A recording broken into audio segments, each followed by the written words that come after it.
Olha que povo alegre, né? Vamos lá, irmãos, ler a palavra de Deus? É assim, olha aí, povo alegre mesmo. Mateus 16, 24. Vocês conhecem de cor, mas vamos fazer a leitura, ou se jogar, eu não passei os textos para a mídia, mas se quiser colocar, pode colocar. Mateus 16, 24 e 25. Discípulos para a missão. Então disse Jesus aos seus discípulos: se alguém quer vir após mim, negue-se a si mesmo, tome a sua cruz e siga-me. Pois quem quiser salvar a sua vida, perdê-la-á, mas quem perder a sua vida por amor de mim, achá-la-á. Pode se assentar. Eu tenho uma frase aí, não é, do Rui Barbosa, que eu gostaria que você colocasse. Irmãos, essa frase também foi me passada essa semana.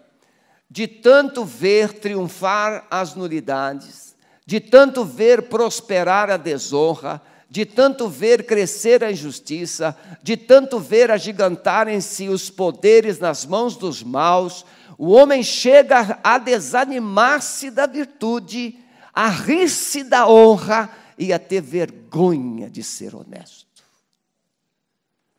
1914, essa frase foi proferida por Rui Barbosa no Senado Federal.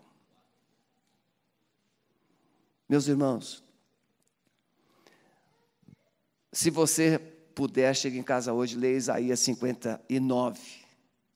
E você vai encontrar nos versos de 13 a 17, muitas dessas verdades que Rui Barbosa proferiu. Vergonha de ser honesto. Vergonha de ser íntegro. Vergonha de ser um homem, uma mulher que tenha ética, princípios e valores. Isso não é de Deus, irmãos. Isso não é de Deus.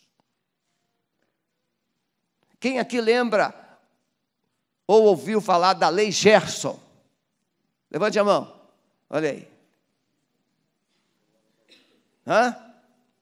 A lei de levar vantagem. Quem lembra do gol que o Maradona fez com a mão?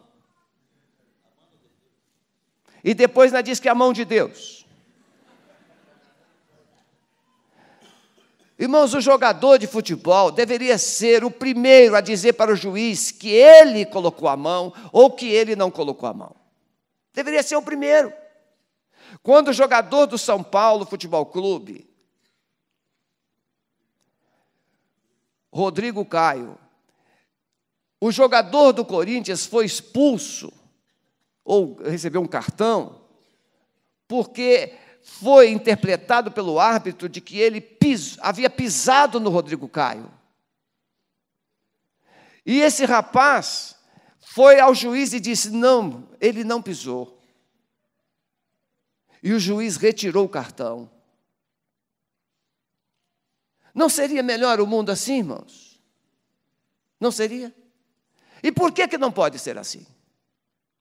O que impede da gente ser assim? Se é tão simples ser honesto. Ser honesto é o básico. Não é virtude para ninguém. É o básico. Você viver com o que é seu e se preocupar com o outro um pouquinho. Compartilhar na medida do possível. Simplicidade. Tem nada de grande nisso. Grande é o que Jesus fez, dar a vida. Não só viver, mas deu a vida. Isso é grande. Então, essa visão do nosso treinamento, que poderá ser aqui, nesse espaço do templo, a partir do dia 6 de agosto, discípulos para a missão, não tem como finalidade ensinar teologia e conhecimentos para você. Claro que você vai receber conhecimentos, mas não é esse o foco. Dar técnicas, dar só informações. Não. O que nós sonhamos é passar para você um pouquinho de vida, do coração. Incendiar o seu coração com um pouquinho de amor. colocar paixão do Senhor Jesus no seu coração, na sua vida. Porque pessoas cheias de paixão são pessoas que fazem diferença. E farão diferença em qualquer tempo. Então, a nossa visão de falarmos sobre isso é para tentar resgatar a visão do que é igreja. A igreja, até o ano 70, ela conquistou 50% dos habitantes de Jerusalém.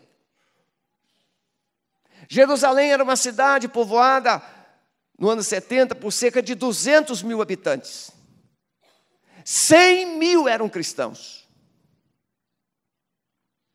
Que no ano 70, muitos tiveram que fugir, milhares foram mortos e a cidade foi destruída pelo Constantino, pelo general Tito. Então, mas até esse tempo, Jerusalém, a igreja primitiva, que se reunia no templo de Jerusalém e no cenáculo para orar e nas casas. Não tinha outro templo, ou não haviam outros templos. Eram as casas dos crentes. Não é forçação de barra para dizer célula. Não havia como as pessoas se reunirem de outra forma. Era casa de Lídia. Veja, a Lídia se converte e chama Paulo para ir na sua casa. Lá começa uma reunião de oração, lá começa uma reunião de comunhão, lá começa uma reunião de adoração. E é assim que foi. Então, até o ano 70, 50% de uma cidade se converte. A igreja se espalhou. Até o ano 300, a igreja alcançou todo mundo conhecido. Todo. Missões a partir de Antioquia, elas chegaram em todos os povos conhecidos. Que nós nem temos como mensurar e explicar, porque, veja, na diáspora de Jerusalém, os crentes saindo, eles vão correndo, fugindo, e eles só falavam com judeus, com hebreus. Mas alguns que não eram judeus começaram a falar, e aí nasce a igreja de Antioquia, que se torna mais forte, mais poderosa, mais cheia de unção, mais cheia de poder do que a igreja de Jerusalém. É de Antioquia que Deus espalha o evangelho. É de Antioquia. E é lá que os cristãos, pela primeira vez, que os crentes são chamados cristãos. Até ali, até Antioquia, os crentes eram chamados de os do caminho. Certo, Calixto? Por quê? Porque Jesus disse, eu sou o caminho. Era o caminho para o céu, era o caminho da verdade, era o caminho da vida. Então, no ano 300, irmãos, então 300, aí veio Constantino. Constantino, que era um general, e haviam 4 facções no Império Romano, que estavam disputando poder. E Constantino, então, ele supera, segundo a história, ele tem um sonho, uma visão, e ele vê o escudo com um emblema escrito, com esse emblema você vai vencer. Ele viu o símbolo da cruz. E ele entendeu que se ele se unisse aos cristãos, ou se ele aprovasse a fé dos cristãos, ele seria vitorioso, e ele venceu. E se tornou imperador romano. E aí ele institucionaliza a fé. Com a institucionalização da fé, Constantino mandou começar a construir templos. Tirou os crentes das casas. Só que nos templos, começaram a colocar o quê? Os ídolos. Porque o povo se tornou cristão por decreto, não pelo sangue de Jesus. O imperador agora é crente, não era assim antigamente? o líder crente. Se o chefe da tribo se converte, toda a tribo se converte. Mas não quer dizer que mudou o coração de todos. E a igreja verdadeira saiu para se reunir nas catacumbas, nas cavernas, nos desertos. E daí surgiram os vários grupos, como os anabatistas e outros, e a fé ficou caminhando na obscuridade. De 312 veio 1000 anos de trevas, conhecido como o período das trevas. 1000 anos, onde a religião, em nome de Deus, matava, explorava e destruíam pessoas.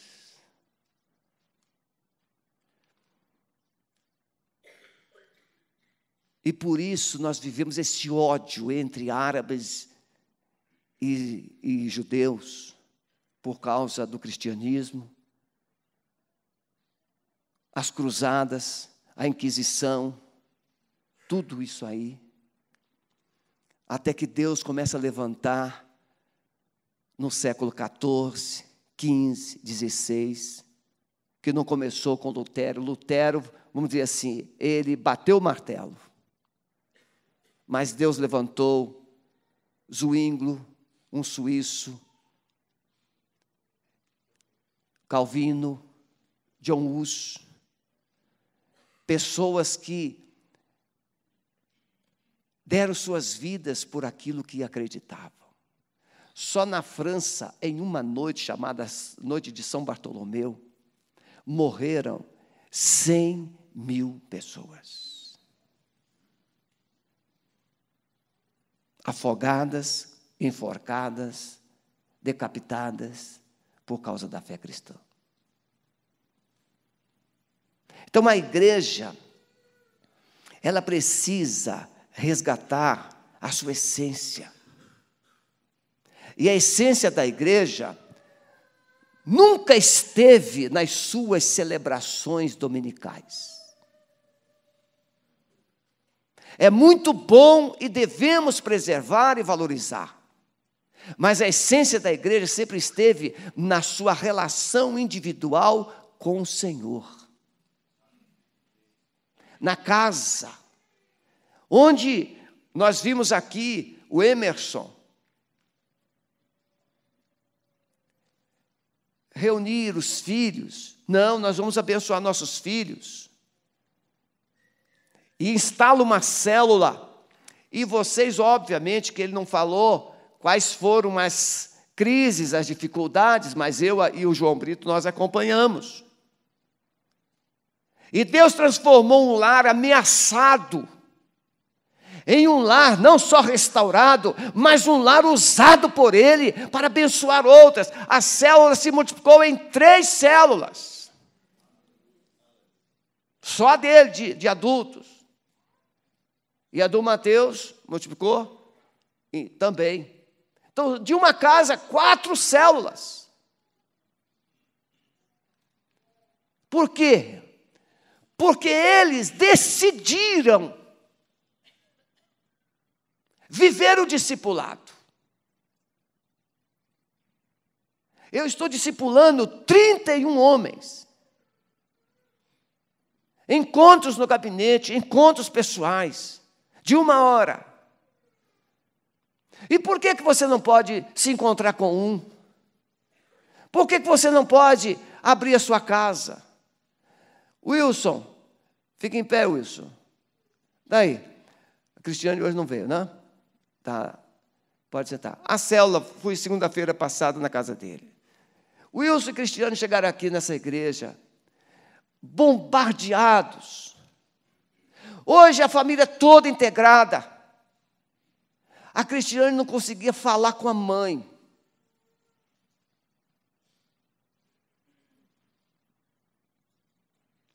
A sexta-feira que ela veio, ela disse: pastor, domingo é dia das mães. Chorava: como é que eu vou falar com a minha mãe? Por isso, por isso, por isso, por isso. ela trouxe a mãe aqui. Ela resolveu o problema com a mãe. E hoje, não somente eles estão como família unida, mas eles estão transformando a casa deles num lugar de salvação de outras famílias. O culto é muito bom, esse encontro maravilhoso, que a gente não quer nem ir embora às vezes. Mas isso aqui é mais ou menos como um momento do almoço, do jantar, ou você passa num hospital, você passa num posto de gasolina, você se reabastece, mas a vida segue. A vida segue. E você precisa, enquanto segue o seu caminho, você precisa o quê? Amar pessoas, abençoar pessoas, viver integridade, viver um padrão elevado de vida. Enquanto segue, você vai fazendo a obra. Por isso, os do caminho. Enquanto vamos pelo caminho, vamos abençoando. Enquanto vamos pelo caminho, vamos evangelizando. Enquanto vamos pelo caminho, vamos testemunhando das maravilhas de Deus. É assim. Por que a gente tem que falar de Jesus só no templo? Fulano, você tem que ir lá na igreja. Olha que fracasso. Ridículo. A pessoa, primeiro, precisa te amar, para depois amar esse lugar. A gente terceirizou. Vamos lá que o pastor vai fazer uma oração por você. Olha que miséria. Como se o pastor fosse Jesus. Não, meu irmão, minha irmã, Jesus está aí no seu coração. Você tem autoridade para abençoar pessoas. E o Senhor Jesus está usando muito mais leigos do que hoje o clero. Líderes. Porque tem muita gente que se tornou profissional da religião. Nem acredita mais no que fala. Fala porque tem que falar. Mas precisamos resgatar isso. Então, eu tenho alguns minutos, vamos falar 3 coisas importantes para você. Primeiro, o imperativo de Jesus diante da urgência de um mundo perdido. Quanto tempo o seu vizinho tem de vida? Quanto tempo o seu vizinho tem de vida? Se o seu vizinho morrer hoje, ele vai para onde? A sua sogra. Quanto tempo a sua sogra vai viver? Pastor, ela está com a saúde irritante.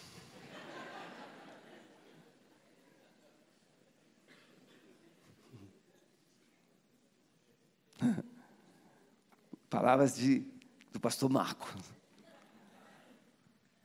Mas veja, a sua sogra é responsabilidade sua.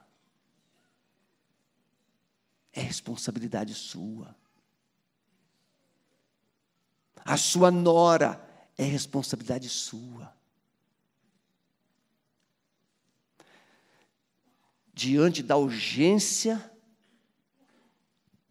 como é que nós estamos respondendo à ordem de Jesus para a gente ir? Percorria Jesus por todas as cidades, está em Mateus 9,35, ensinando nas sinagogas deles, pregando o evangelho do reino, curando todas as enfermidades e moléstias entre o povo, e vendo as multidões, teve grande compaixão delas. Olhar para as pessoas com os olhos de Jesus. Ontem eu e Sueli fomos visitar 2 casas, 2 pessoas idosas. A Belô e a irmã Lígia. Só que a irmã Lígia já tinha ido para o litoral paulista, onde ela só retorna depois que o inverno de Curitiba vai embora. Que ela não consegue conviver aqui com o frio. Ela vai. Mas são pessoas que a Belô está viúva, só tem filhos homens, mulheres que têm filhas mulheres. Que bênção. A filha se preocupa, a filha faz o caldinho. Agora, filho homem, com raras exceções. Miséria. O filho homem, muitas vezes, toda regra tem exceção, filho homem, muitas vezes a mamãe está doente, o miserável está perguntando a ela quando é que ela vai fazer a comida para ele. Por que não passa lá no restaurante, compra uma quentinha, leva para sua mãe, para tudo, a senhora não vai cozinhar hoje não, aqui vamos comer juntos, mamãe. É isso que é ser discipulado. Não é você chegar em casa e querer aquela camisa, querer aquela calça, querer, não! É trazer alguma coisa para essa mulher que investiu a vida toda por você. Posso ouvir um amém, meu pelo amor de Deus? Então volte para casa. Às vezes eu percebo que a minha esposa está com uma tarefa esgotada, atividade. Irmãos, eu e Sueli nunca tivemos empregada doméstica. A gente resolve o negócio. É por isso que eu aprendi a fazer o super miojo. Que não é aquele miojinho, é o super, que tem um tempero que não é aquele pozinho envenenado. É um tempero nobre.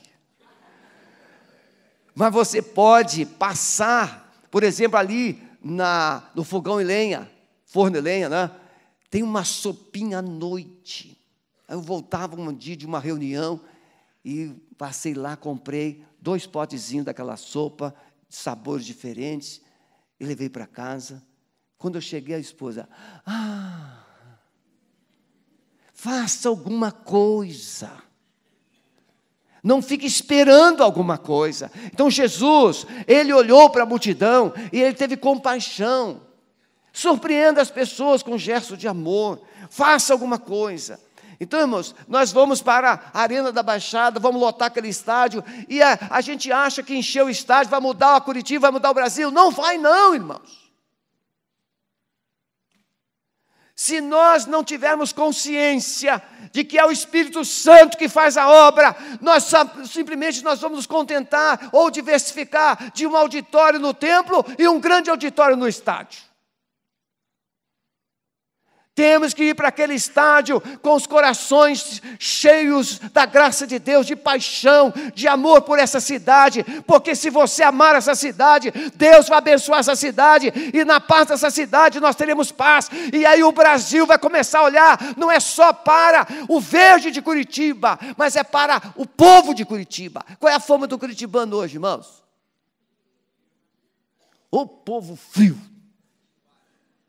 antipático, indiferente, e vai por aí. Agora, você quer morrer com essa fama? Por que tem que continuar assim? Por que nós não podemos mudar? Por que não podemos ter empatia no lugar de antipatia? Por quê? Não, mas é porque a gente veio da Segunda Guerra, e a gente veio lá, não sei o quê, imigração, eu sei de tudo isso. Mas você não é fruto da Segunda Guerra, você é fruto da graça de Deus. Deus tem plano na sua vida, você pode mudar, e você pode mudar onde você vive. Não tem que morrer assim. Quando uma criança nasce com a orelha torta, a mamãe deixa com a orelha torta? Nasce com os dentes tortos. Bem, tem alguns que não se importam. Eu já conheci uma pessoa que tinha todos os dentes, um para cada lado. Tinha dinheiro para comprar carro, mas não tinha dinheiro para tratar os benditos dentes. Problema dela. Perdeu um baita de um emprego porque estava com os dentes tortos.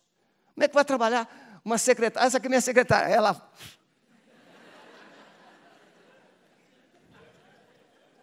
Olha, irmãos, o homem, eu já disse, não precisa ser belo. Ele precisa ser cortês, carinhoso, atencioso, não é? Ele precisa ser um montão de coisa boa assim. Agora, a mulher... Se sorriu, meu chapa, é aquilo, tchau. Tem que mudar. Então, investe. Eu ouvi recentemente uma reportagem, eu li, que se uma pessoa aí fizer mais uma plástica do nariz, vai cair. Não sei se eu não estou lembrado quem.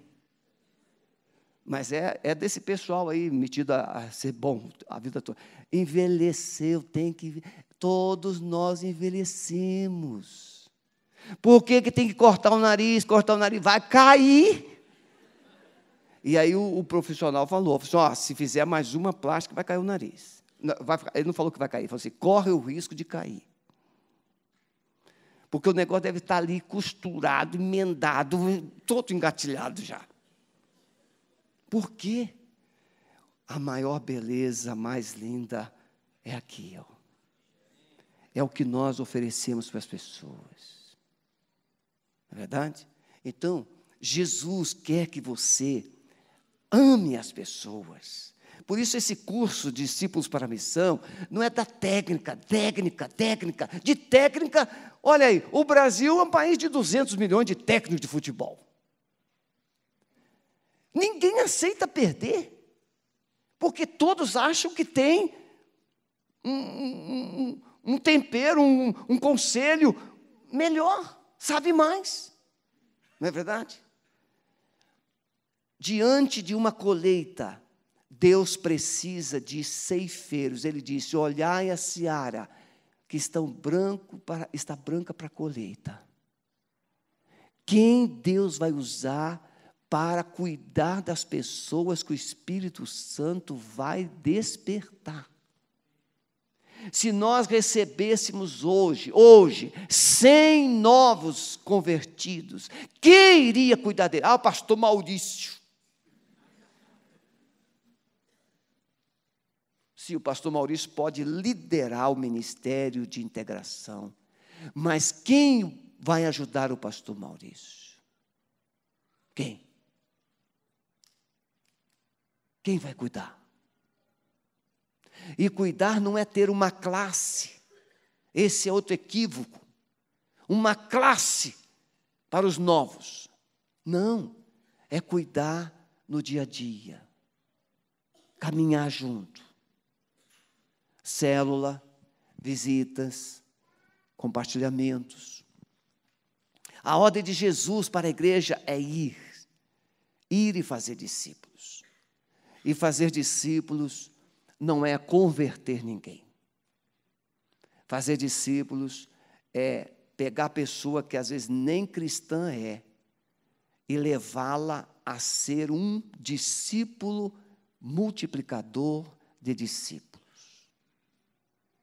Veja, irmãos, o maior discipulador deveria ser o pai. O maior discipulador deveria ser o pai. Deuteronômio capítulo 6, de 5 em diante. Que devemos amar ao Senhor de todas as coisas, e essas coisas nós devemos ensinar aos nossos filhos, andando pelo caminho, assentado à beira no degrau na porta da tua casa, ao deitar-te e ao levantar-te. E você deve colocar isso como testeiras, aqui, colocar na sua testa. Para que o seu filho olhar para você, ele ter clareza de quem você é.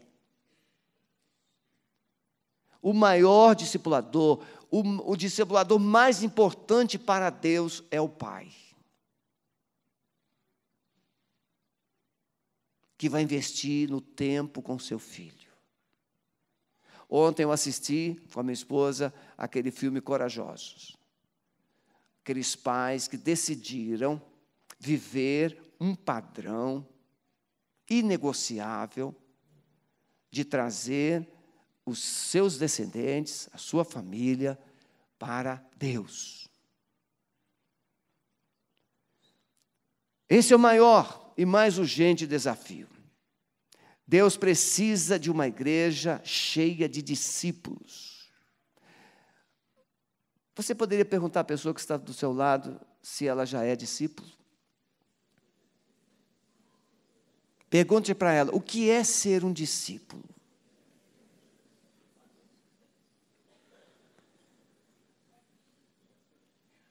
Isso vamos aprender. Discípulo, aquele que ouve, aquele que aprende e aquele que pratica, obedece os ensinos do seu mestre. Quem aqui assistiu aquele filme, chovendo molhado, Karate Kids? Lembra do Karate Kids? O menino queria aprender a dar golpe. Aí o mestre mandou ele varrer. Mas vai varrer. Depois mandou ele pintar a casa. Ele estava ensinando a dar golpe, só que o menino não sabia. Não é verdade? Veja, às vezes queremos fazer sem termos a obediência. Até que o menino aprendeu a obedecer. Aí se tornou aquele menino vitorioso. Discípulo, aquele que recebe ensinos, ouve, aprende e pratica, obedece o que o seu mestre mandou ou ensinou. Em segundo lugar, meus irmãos, entender o grande desafio de formar novos discípulos. Veja, o meu desafio como pastor é de formar uma geração, um legado de novos líderes. Vem cá, pastor Antônio Marcos. Vocês viram que bênção, pastor Marcos? Está num fire, né? Olha, você viu como é que ele está? Não é verdade? Esse é o Antônio Marcos. Chegou, recebeu investimento, trabalho pessoal, 1 a 1. E aí ele se formou na faculdade. Mas não foi na faculdade que ele se tornou assim como ele está. Foi aqui, ó, na vivência. Foi aqui. A faculdade deu informações, teologia, conhecimento, mas esse calor foi aqui. Foi aqui. Ele era caminhoneiro. Vendeu o caminhão, veio trabalhar numa empresa, depois veio trabalhar aqui na igreja, serviços gerais, e hoje é um grande pastor. Um grande pastor. É um filho. Em dezembro nós vamos ordenar João Brito, Jefferson não, João Brito, Jefferson ano que vem. João Brito, o Averson, o Daniel, fica em pé. Nós vamos ordenar no final do ano. Cadê essa turma? Aí, demorando o quê? Ó, vamos ordenar no final do ano. O Averson está lá atrás. Nós vamos ordenar 5, pode sentar. Vamos ordenar 5. Mas antes da ordenação, eles estão o quê? No caminho. Aprender a orar. Aprenderam a desenvolver obediência. Aprenderam a assumir compromisso e responsabilidade com Deus. Porque, irmãos, a vocação está sendo extinguida por causa do profissionalismo. Só que a vocação vem de Deus. E quem quer andar com Deus precisa aprender que é barro. Barro. Para ser moldado, trabalhado. E você é transformado num vaso. Vaso vazio. Que precisa ser cheio daquilo que Deus tem para você dar para os outros. Vida. Vasos. A gente às vezes quer ser logo um vaso de destaque. Não importa se o seu vaso é grande ou pequeno, se ele é belo ou não, o que importa é o conteúdo do vaso.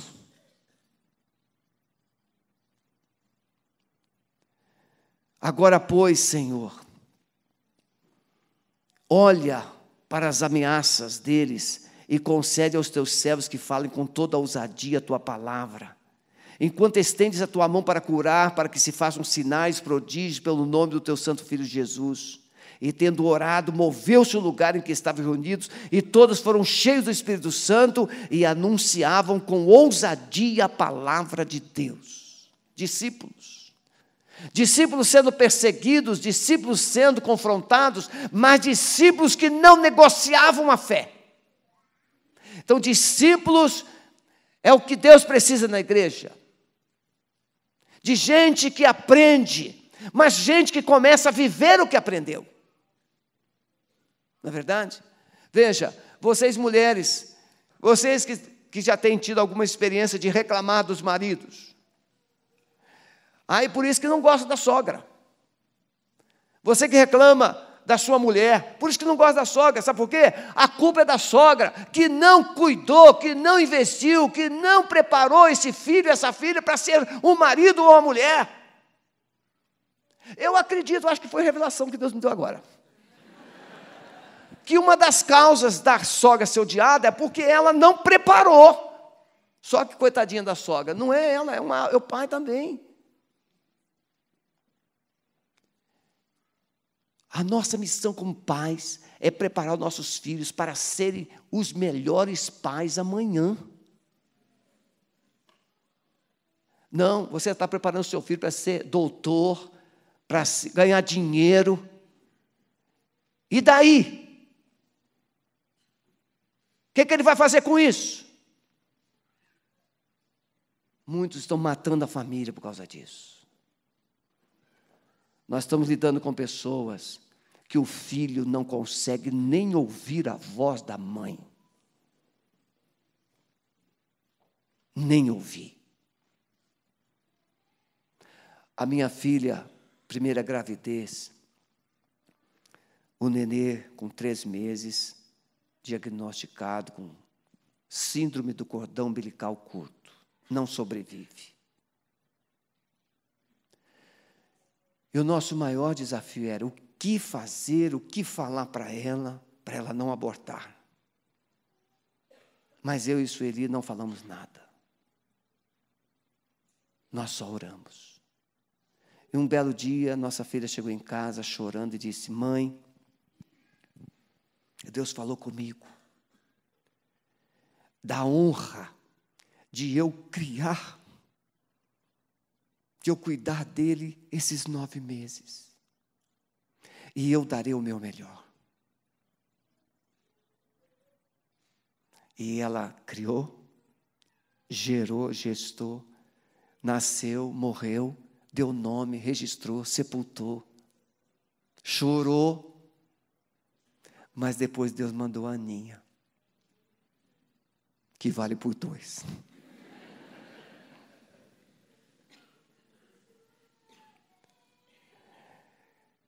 Deus precisa de você para você gerar vida. Vida. Se você quiser o esboço, pegue na secretaria, está lá. Discípulos para a missão. Mas eu quero orar com você.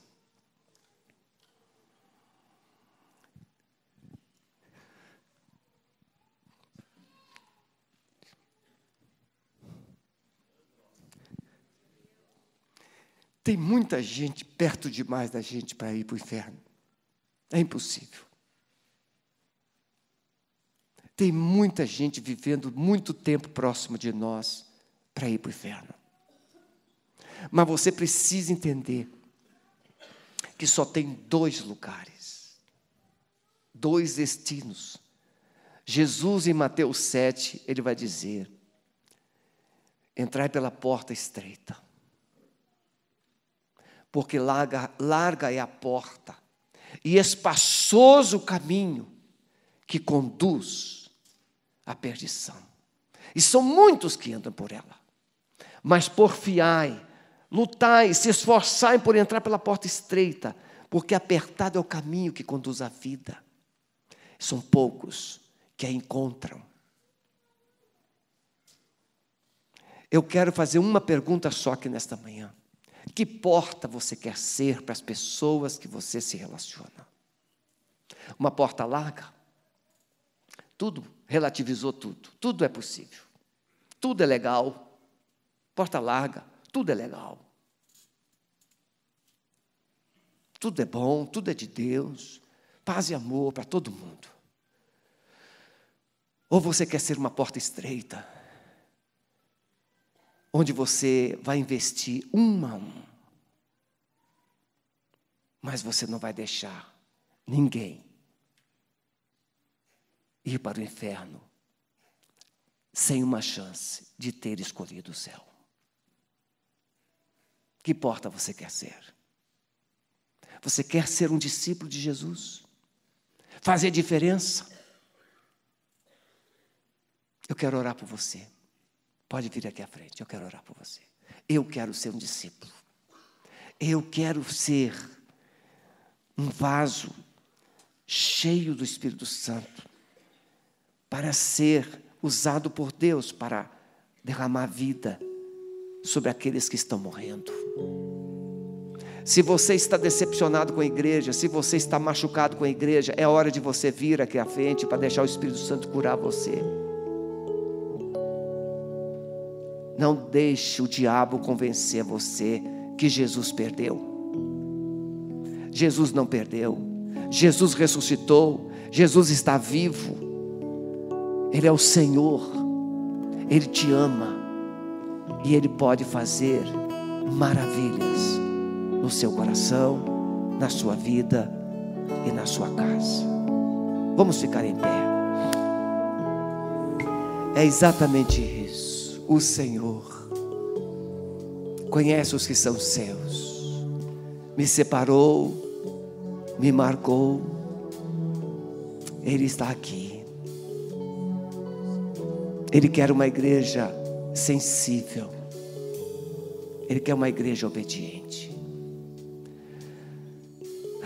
Pastor Calixto, vem cá. Oh, meu Deus.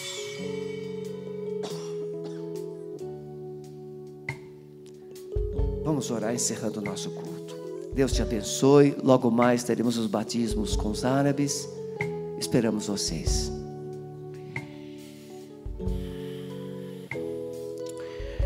Pai, a tua mensagem é clara. Precisamos sair da nossa zona de conforto, Senhor. Temos pessoas a serem alcançadas, pessoas a serem amadas, pessoas que precisam ouvir o recado, pessoas que precisam ouvir Deus te ama, eu te amo, pessoas que precisam compreender em compaixão o mistério da vida que vem da cruz. Nós somos os instrumentos, Senhor. Nós somos instrumentos dessa mensagem. Mas confesso, Senhor, às vezes a gente corre na tua obra, corre com as nossas coisas, e do nosso lado tem a alma perdida, a alma caída, a alma deprimida, a alma sem esperança, a alma infeliz.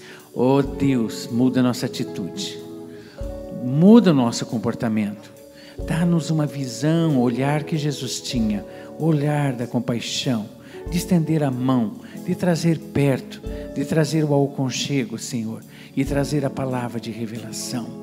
Oh Deus, toma cada um de nós, faz da nossa vida, vida que faz diferença, vida que leva à transformação, Senhor. Oh Deus, obrigado por pertencermos a Jesus, obrigado pelo teu Espírito, obrigado pelo teu poder, obrigado pela tua unção, e despede-nos debaixo da tua graça, porque essa graça é que nos sustenta, em nome de Jesus. Amém, amém.